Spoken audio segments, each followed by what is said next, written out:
What's happening, everyone? Nicky Hawkins here, West Ham Fan TV, back once again with another video. Now you can see I've got a guest here with me today. It's the brilliant Talk Norwich City, Chris Reeve is with me, previewing the already what should have already been a fixture, Chris.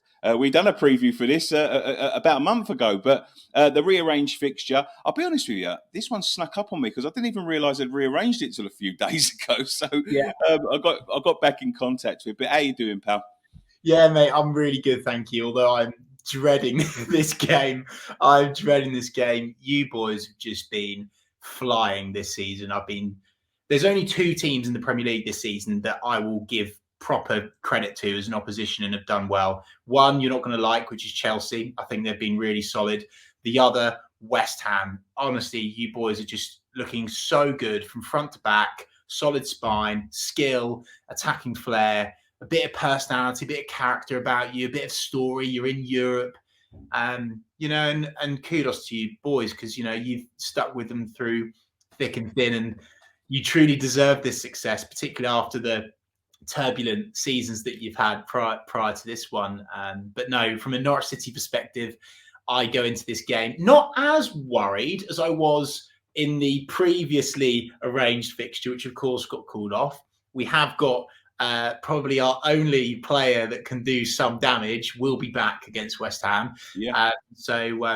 With all the luck in the world, an own goal off one of your defenders' asses or something, and take a scrappy 1-1, take a 0-0 right now.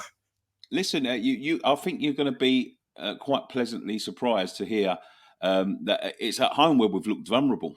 To the teams lower down the table. We've lost to Brentford. We've lost to Southampton, both at home. We have got.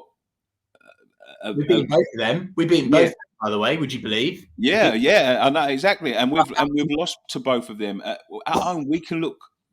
Here we go. Fragile.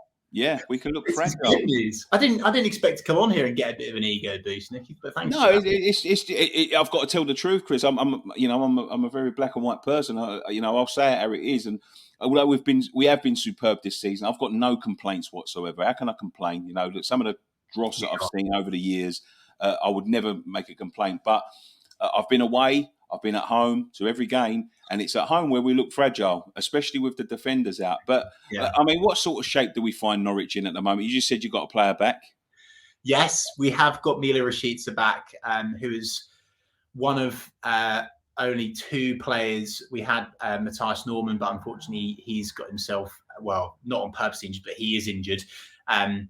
Only two of our summer recruits have impressed. But by impressed, Mila Rashica scored his first goal for Norwich City against Charlton Athletic in the Cup in our last game. So that sort of says a lot as to sort of, should I really be excited about a player that's only scored one in the Cup against League One Charlton? Probably not. But that's just how bad Norwich have been.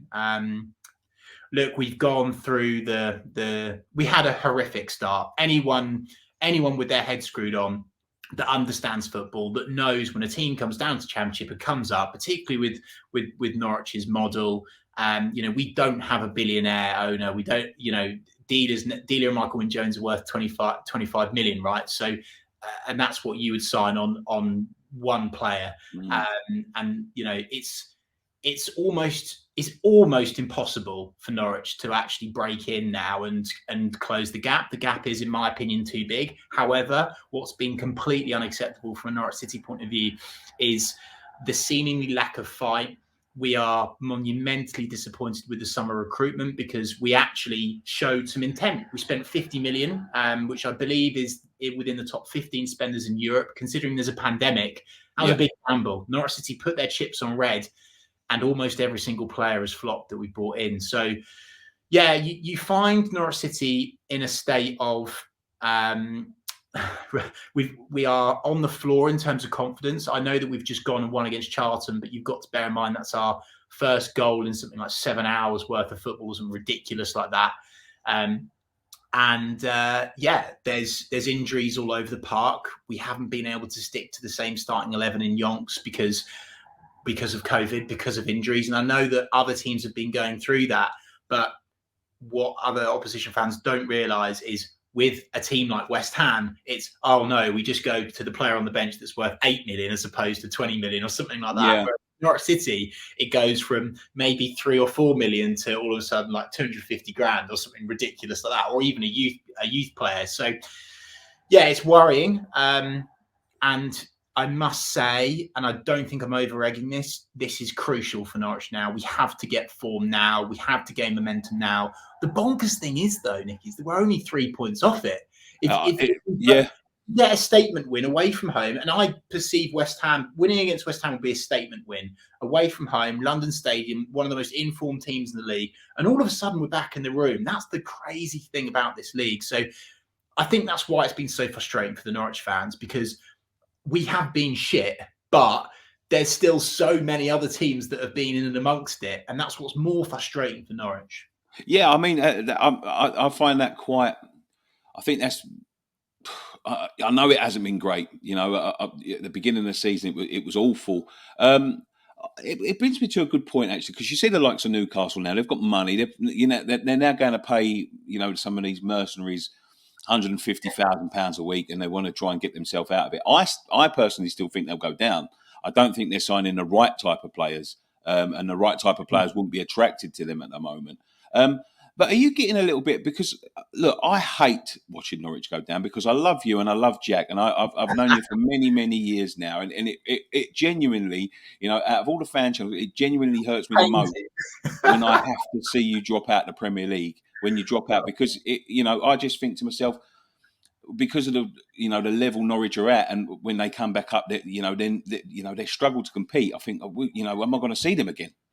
And that sort of thing. You know what I mean? So, but are you getting a little bit dishevelled with the Premier League? Is the gap becoming too far between the leagues? Because you're seeing now, I mean, even for us, I mean, you say you talk about us like we're a big club, but compared to some of these clubs now, we're not spending massive amounts of money. Well, you're punching above your weight in terms of finance. finance. Absolutely. Until your new owners come in, right? And there's almost like these mini leagues. But the gap now between even the top end of the Championship it's so vast. And that's why we'll smash the Championship next season. We will. I'm not saying we're going to go and win it and it will be easy. And hopefully we don't go down, of course. And hopefully we perform the biggest miracle of probably Premier League survival history by staying up in our state. But no, and a lot of fans watching this now will say, Norwich fan being salty, this and that. Honestly, I've seen through the Premier League this season. I think it's more plastic than ever before. I think it's more soulless than ever before. I think that VAR is corrupt, and people think I'm going loopy, but I think it favours the big team, and I'm happy to put it out. Happy to put it out there. I think it's a way of the Premier League having control of the games. And people will say, Chris, you're bonkers. What have you had to drink tonight? Stone cold sober. I genuinely believe it. And I almost think they don't want another Leicester City.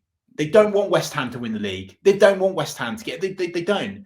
They want those big franchises to continue to get bigger and bulkier and I could go into that and bore you with it for days. But ultimately, and you touched upon it, I always say this when I go on another fan channel, I believe that other clubs should want Norwich to do well because we've got bugger all money. We're punching well above our weight. We've got blooming Delia Smith, Lesby Avenue in charge. And it's a bit of a story, right? And we're trying to do it the right way. We're trying to play football.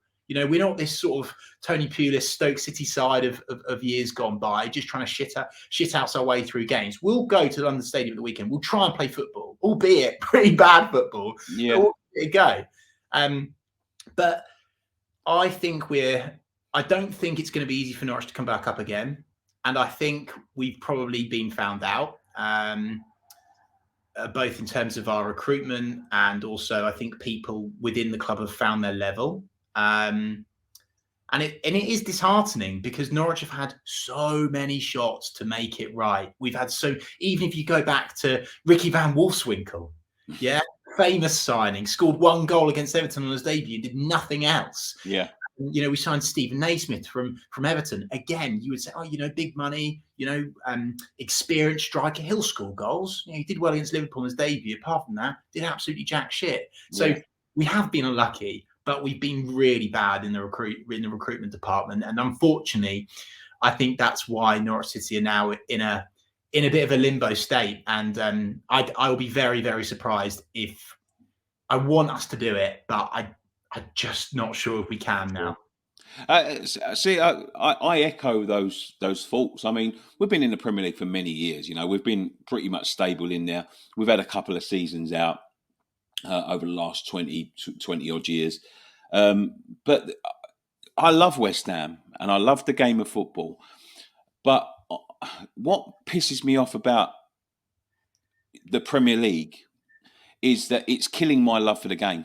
It is killing it Yeah, because I yeah, can't, I watch it. See, I'm one of them fans that will sit there and watch a Norwich Newcastle game, a Norwich Burnley game. You know what I mean? And then I open up Sky Sports. I think how if someone's playing like a Burnley Brighton, I think how are they getting on?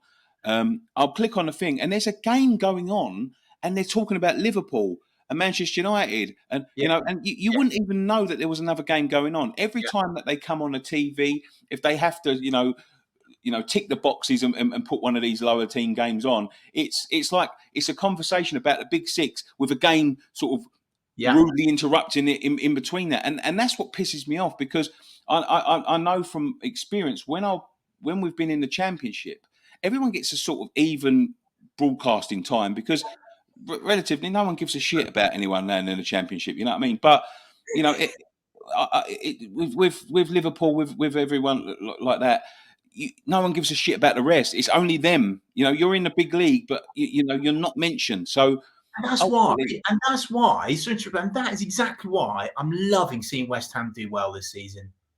but Stick is up to them. again, whether it's subconscious or conscious, you see the decisions go against you, and you start to think, this is the Super League. They want this to be the Super League, and we're just making up the numbers. If they could chuck us all out and get Barcelona in and the Premier League run it, They will in time, won't they? Because the they money, will. Yeah, they will. and that's Celtic and Rangers will be here at least soon. So no, I'm but sure of it. I, Um, I agree with your points. yeah, absolutely. Let me stretch you, Chris. I know we haven't got much time, but let me No, stretch you. mate, go for as long as you want. It's fine. My battery's running out, and I don't know Okay. where my charger is. Let me stretch you for a score this weekend. Oh, mate. Well, on Talk Norwich City, our channel, we always go with a head prediction and a heart prediction. So I'll do the same if you do me that favour, because I need it. My head is saying 2-0 West Ham. Comfortable, will feel like a training game, will be a pretty average atmosphere. There won't really be much going on. Although I am shit scared that Antonio is going to turn into blooming classic Ronaldo again against them. Yeah. But my heart is saying a 0-0, please. I would bite your arm off for a 0-0. I am going to give you a good bit of news, right?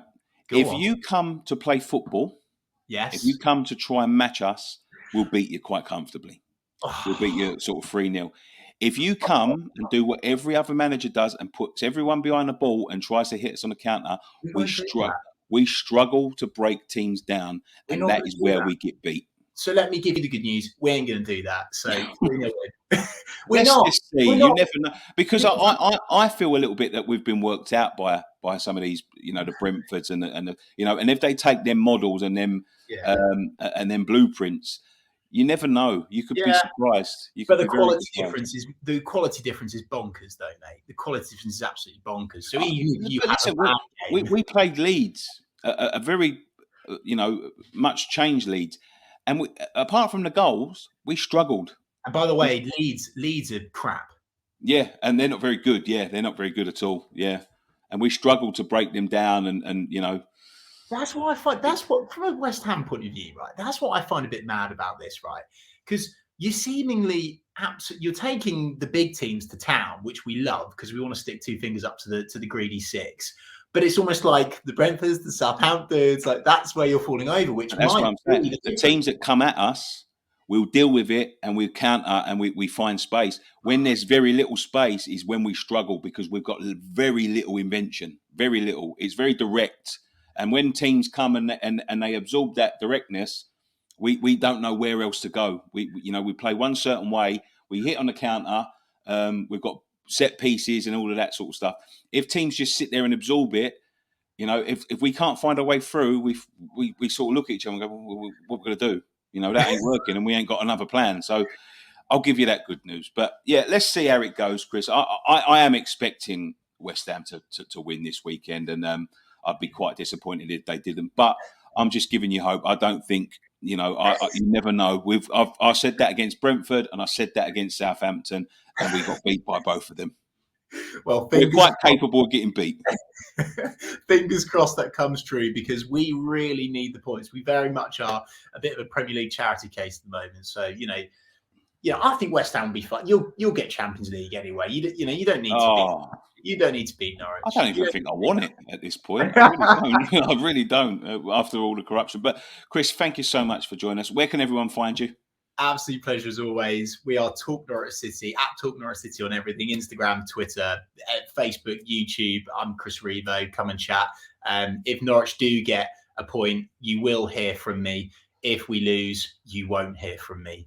And when you don't clash with the games we've got, you will see us in there quite often chatting away to you.